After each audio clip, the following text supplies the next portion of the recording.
Bonjour mes amis, comment ça va? Aujourd'hui, j'aimerais vous parler de quelque chose de très important dans la spiritualité qui est l'équilibre énergétique. Qu'est-ce que l'équilibre? Vous savez, dans la spiritualité, beaucoup aiment se connecter en haut, en hauteur, dans les énergies supérieures. Si vous avez regardé la vidéo où est-ce que j'explique comment faire tourner les chakras supérieurs, c'est-à-dire le 9e, le 10e, le 11e et le 12e chakra, vous avez compris qu'est-ce que c'était les énergies supérieures. Mais c'est aussi important d'être ancré. D'où l'importance de l'équilibre, de savoir revenir dans l'énergie de notre corps. Une raison pour laquelle je vous parle de ça, c'est parce que des fois, je vois beaucoup de gens qui n'ont pas cet équilibre-là et qui ont besoin d'aide, des fois, pour revenir à l'intérieur d'eux. Un exemple qui pourrait expliquer qu'on n'est pas à l'intérieur de notre corps ou on n'est pas enraciné, c'est qu'on est dans nos pensées. Et il faut comprendre, quand on est dans nos pensées, souvent, on est dans une bulle, dans une dimension X, où est-ce qu'on se crée des scénarios. Et ces scénarios-là, la plupart du temps, ne vont jamais arriver. On va se mettre à penser à des situations X, Y, Z et on va commencer à faire de l'anxiété. On va commencer à penser à des scénarios qui sont carrément dans une dimension et peut-être même que si on y pense trop, on peut peut-être même les manifester pour qu'elles puissent arriver. Ça, c'est la loi de l'attraction. Mais bref, ce qui est important de comprendre, c'est l'enracinement. C'est habiter son corps. Et ça, c'est super, super important d'avoir cet équilibre-là. C'est bien beau de vouloir se connecter aux anges, se connecter à une autre dimension qui fait partie, ou plutôt qui ne fait pas partie de notre monde physique. C'est le fun quand on va là. Mais il ne faut pas rester là. Il faut revenir. Il faut savoir jouer avec ces dimensions-là pour pouvoir rester ancré. Et d'où la raison pour laquelle, quand je dis commencer avec un organite, c'est de commencer avec l'obsidienne noire. Pourquoi? C'est parce que l'obsidienne noire fait partie des pierres qui vont nous aider à nous enraciner. Quand vous pensez à la nature et que vous voyez un arbre qui est dans un... Bien, premièrement, qui est grand, qui est gros, qui est imposant. Cet arbre-là, avant même d'avoir créé sa hauteur, elle a créé sa racine. Elle a créé dans le plus profond de la terre, elle est allée s'enraciner pour devenir forte. Pourquoi? Ben, un, pour grandir, mais deux, pour pouvoir faire en sorte que si jamais il y a des tempêtes, comme des tornades, des choses comme ça, elle va rester forte, elle va rester solide. Ses ancrages vont rester profonds dans la terre et elle ne sera pas bousculée. Quand moi-même, j'ai commencé par l'obsidienne noire, j'ai remarqué à quel point que, wow, il y avait comme une pression qui s'était relâchée de moi. Et plus que je continuais avec cette pierre-là, cette orgonite-là, d'obsidienne noire, plus que j'ai remarqué que OK, attends une minute, là, il y a comme un nettoyage profond qui se fait, là, puis c'est comme un gros nettoyage. Et j'étais un peu fatigué, mais j'arrivais à toffer, là, tu sais.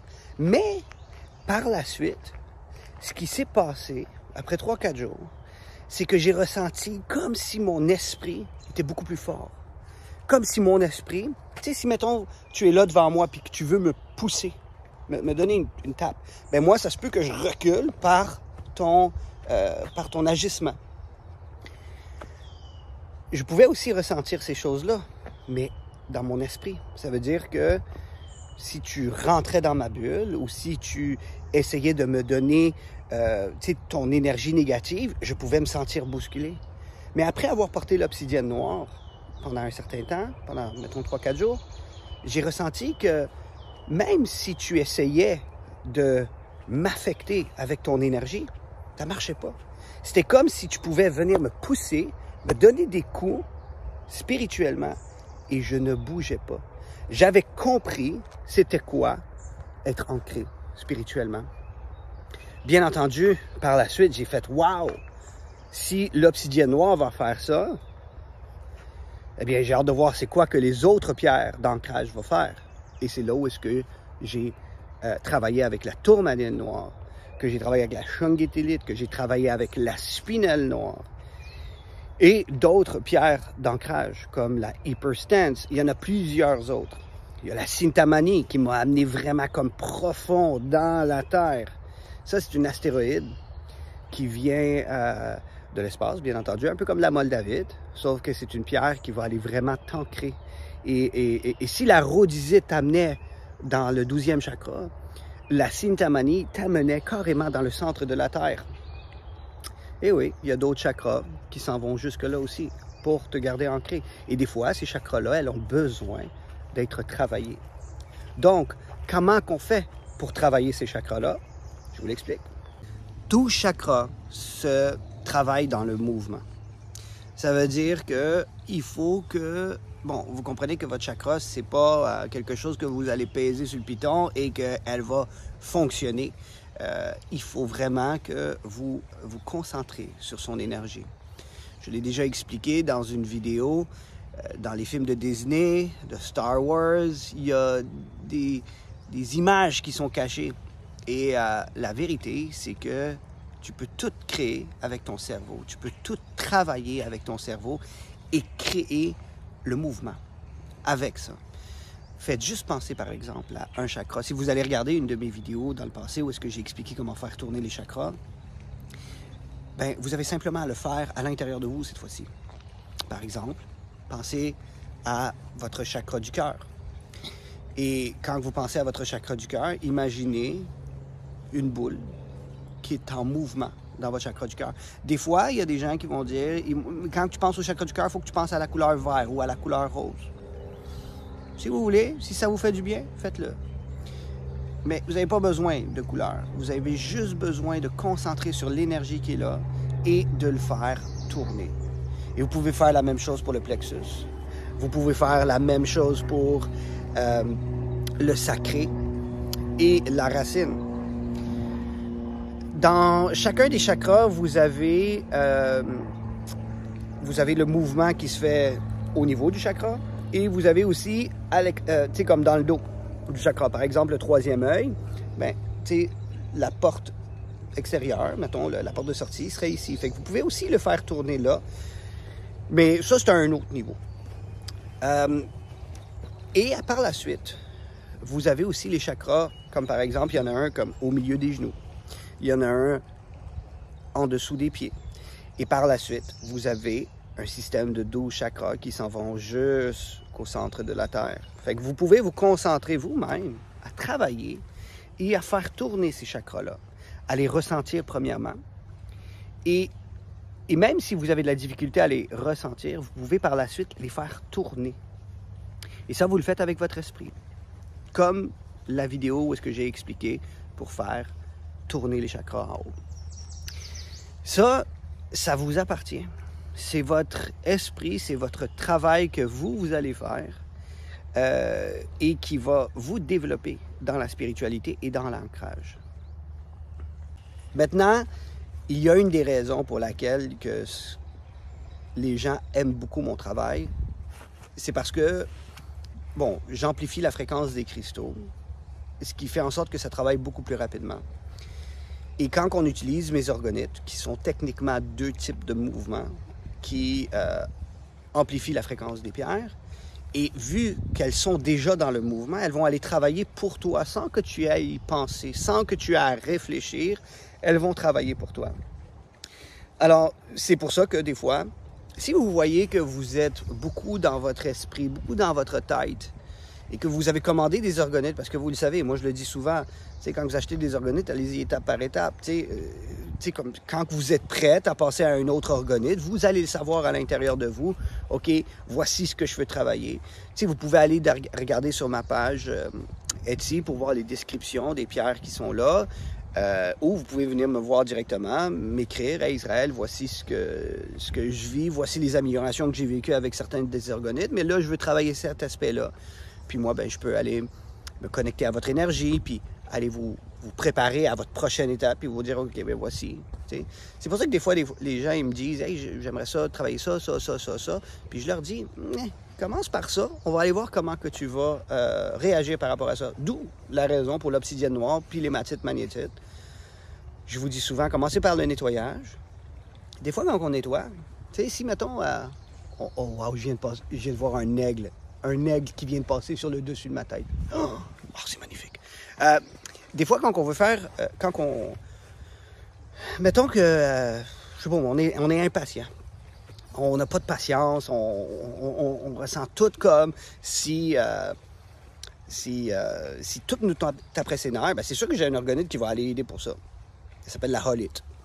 Mais, quand tu n'as pas commencé avec l'obsidienne noire, qui enlève une couche de négativité et qui crée un bouclier contre la négativité, eh bien, peut-être que juste ça va faire la job pour travailler ton impatience. T'sais, imaginez que vous marchez avec un poids sur les épaules, vous avez un enfant sur vos épaules, et que vous vous dites, moi, tout mérite. Je suis pas capable, je vis du stress, tout devient comme un poids supplémentaire. Mais si, mettons, on prendrait ce poids que vous avez, puis on l'enlèverait, bien, ça ferait peut-être une grosse différence. Fait que, c'est pour ça que c'est important d'y aller étape par étape. T'sais?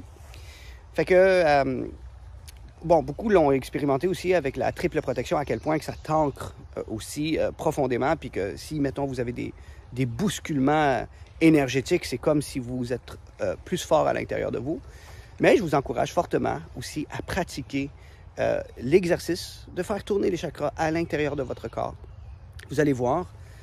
Puis en passant, des fois, les gens me disent, « Ouais, mais de quel côté je les fais tourner? » Pensez à un plat Tupperware.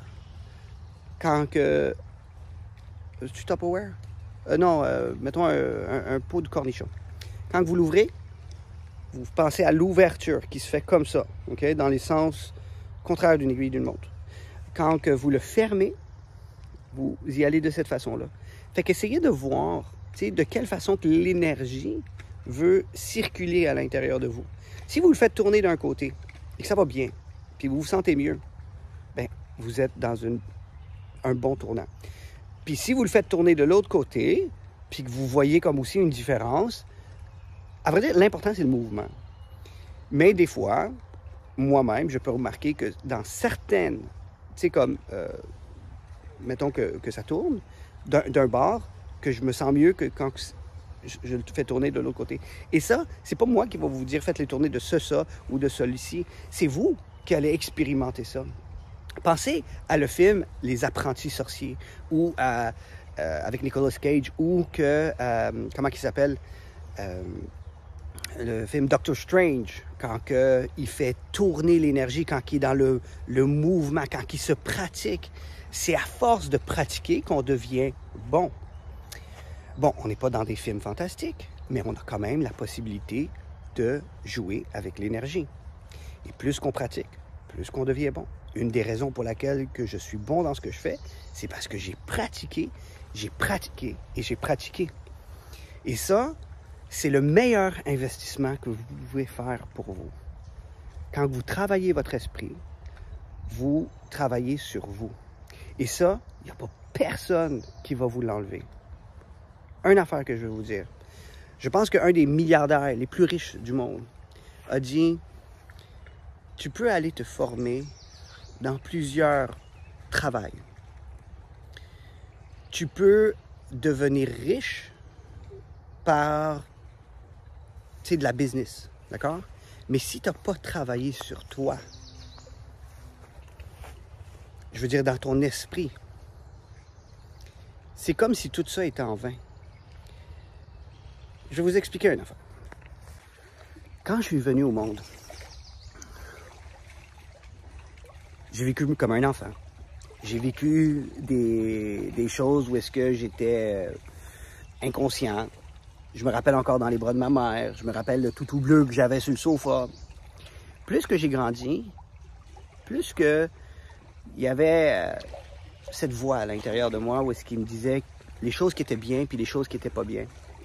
Les choix que j'ai faits ont fait en sorte que ben, je décide de faire un choix. Je décide d'être qui je suis. Et je suis profondément convaincu que si j'ai travaillé dans mes anciennes vies à être spirituel, à travailler sur mon âme, à travailler sur mon esprit, je suis profondément convaincu que ça me suit. Que ça fait en sorte que je garde ce qu'on appelle des valeurs. Des valeurs qui font que je suis moi. Oui, bien entendu, les parents vont nous donner des valeurs aussi. Les parents vont nous inculquer des enseignements et tout ça, mais il y a aussi quelque chose qui est encore au plus profond. Tu sais, on peut le voir dans des familles. Vous avez deux enfants qui sont complètement différents, qui ont des valeurs complètement différentes, qui ont des pensées complètement différentes et pourtant ils ont été élevés par les mêmes parents. C'est le cas pour moi. J'ai un fils qui est complètement... et une fille qui est complètement sage et qui suit les pas de son papa. Mais j'en ai un qui est rebelle. Pourtant, j'ai passé beaucoup de temps à enseigner, à dire les choses, à montrer. Bon, c'est sûr qu'elles vont rester ce que j'ai enseigné, donc ça c'est les valeurs, mais des fois c'est l'être humain qui fait des choix. Fait que ce que je veux dire par là, c'est que tout travail que vous faites pour vous, eh bien ça vous suit. Ça reste à l'intérieur de votre âme. C'est votre identité. Vous allez jamais faire une vie et devoir tout recommencer spirituellement. Tout ce que vous faites en ce moment quand vous travaillez sur votre corps éthérique, vous le faites aussi pour votre futur. Donc, quand vous achetez un orgonite, quand vous vous payez une séance énergétique avec un travailleur de lumière, que ce soit du Reiki, du Tianxi, du Lao Chi, que ce soit n'importe quoi, ce n'est pas quelque chose que vous devez voir comme un déboursement ou comme vous dépensez de l'argent. C'est un investissement. Un investissement que vous faites sur votre âme. Et quand que vous les offrez en cadeau, ces orgonites ou ces séances énergétiques, pour aider une personne, et il faut que la personne soit ouverte, eh bien, vous vous investissez sur eux.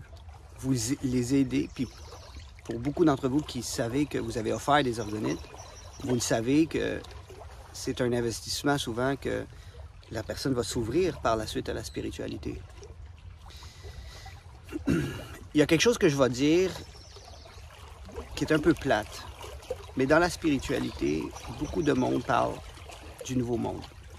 Comme quoi que le nouveau monde s'en vient, puis que on va vivre dans cette nouvelle dimension, que tout est beau, tout est lumière et tout ça. Malheureusement, je vais vous dire que le nouveau monde n'arrive pas tout de suite. Le nouveau monde n'arrive pas dans cette génération ici, et ni dans la génération suivante. Nous sommes les précurseurs de ce qui s'en vient plus tard. Nous commençons à ouvrir la conscience pour le nouveau monde. Mais le nouveau monde ne sera pas maintenant. On a besoin d'aller chercher, on a besoin de transformer la vie des gens. Imaginez que présentement, il y a seulement 5% du monde qui sont conscients énergétiquement. On a du travail à faire. C'est pas avec 5% qu'on va changer le monde. C'est avec beaucoup plus que ça. Parce que d'une certaine façon, on fait de l'influence. On influence les gens à s'ouvrir spirituellement. Et quand on influence les gens aspirent à ça. C'est comme un influenceur. C'est comme quelqu'un qui dit, regardez, j'étais gros, et maintenant, je suis rendu toute mince et toute musclée. On influence. Comment t'as fait pour arriver là? Comment t'as fait pour développer ton corps pour arriver là? Bien, c'est la même chose avec le côté spirituel. Comment qu'on a fait pour arriver à manipuler l'énergie? Comment qu'on a fait pour arriver à contrôler ses émotions? Si on était une personne qui faisait beaucoup de crises de panique et d'anxiété, c'est parce qu'on a travaillé sur nous, on a investi sur nous. L'investissement sur soi est la meilleure des choses. Et l'investissement commence par le spirituel. On peut investir dans la bourse. Et aujourd'hui, en 2022, on est le mois de juin. On voit que tout s'est effondré. Beaucoup de personnes qui avaient 500 000 $ dans leur compte sont rendues avec 400 000 $. Je me rappellerai toujours les mots de Jésus qui disait, tu sais, n'investissez pas sur le matériel, parce que tout ça peut rouiller, peut perdre sa valeur, mais investissez sur le monde spirituel, où est-ce que il n'y a pas de rouille qui va se former, il n'y a pas de... Bon, là, j'extrapole, je dis les paroles différemment de ce qu'il a dit, mais bref, il parlait des gens qui investissaient sur le côté spirituel et qui allaient jamais perdre ce qu'ils avaient investi. Donc, le mot de la fin, c'est l'équilibre. J'ai commencé avec ce mot-là pour les débuts et je vais le finir avec l'équilibre énergétique est super important. Perso, j'essaye toujours des nouvelles pierres, des nouveaux cristaux, parce que je veux développer encore plus. C'est moi-même, je suis rendu à une étape d'évolution que je veux toujours passer à d'autres étapes d'évolution, fait que j'essaye d'autres choses. Présentement, je suis en train d'essayer la pétalite et waouh! Waouh, les beaux messages que j'ai reçus de l'univers. Oh, waouh, un autre aigle. Oh, waouh, je suis vraiment choyé de l'univers. Et bref, mais je reviens souvent à l'obsidienne noire. Je reviens souvent à ma triple protection. Pourquoi? Parce que j'ai besoin de aussi rester équilibré moi-même. J'ai besoin de revenir à la terre. Oui, on veut habiter le ciel, mais on habite sur terre en ce moment. Nous sommes des êtres spirituels qui avons décidé de venir vivre une expérience humaine. Et cette expérience humaine, même si des fois on veut retourner dans le spirituel plus rapidement sans vouloir mourir, mais tu sais, comme genre une petite pop, puis on arrive, puis wouhou, puis après ça on revient. Mais il faut revenir là-dessus. Fait que c'est pour ça que je dis, l'obsidienne noire est toujours la première étape, parce qu'elle doit revenir, 1, faire du nettoyage à l'intérieur de vous, 2, vous ancrer, et 3, créer ce bouclier alentour de votre aura pour que votre énergie, votre aura soit protégée. Les autres pierres de protection, en passant, vont aller travailler sur d'autres sphères de l'aura. Ça veut dire qu'on a plusieurs types de couches d'aura. L'obsidienne va aller travailler sur la première couche, qui est votre énergie. C'est comme à vous, tu sais, quand on explique à une personne, dire hey, tu rentres dans ma bulle, décolle, ben, c'est cette énergie-là qu'on parle. Fait que voilà tout le monde. Fait que je voulais simplement vous parler de l'équilibre énergétique. Et j'ai avancé. À vrai dire, j'ai reçu un rêve ce matin qu'il fallait que je revienne un peu à mes enseignements. Alors, c'est la raison pour laquelle que je fais cette vidéo-là. C'est comme quelque chose qui me poussait à parler. J'ai eu un beau rêve des anges cette nuit, ce matin. C'était magnifique. Et je vous le souhaite à vous aussi de vivre ces expériences-là. Des fois, vous savez, j'ai des messages qui veulent sortir de moi et j'ai peur de les dire. Peur du jugement, peur que ça blesse des personnes. Mais avec le rêve que j'ai eu ce matin, peut-être qu'il faut que je revienne à ça. Peut-être qu'il faut que je dise ce qui doit être dit pour, d'une certaine façon, influencer les gens à pas changer de comportement, mais à faire leur choix. Parce que je vois beaucoup de choses dans la spiritualité qui sont belles, mais j'en vois aussi je vois aussi beaucoup d'erreurs qui se répètent. Et je suis sûr que je pourrais faire une différence pour certaines personnes. Alors peut-être que d'autres vidéos viendront et qui vous expliqueront ces choses-là. Sur ce, je vous souhaite une bonne journée et merci de m'avoir écouté.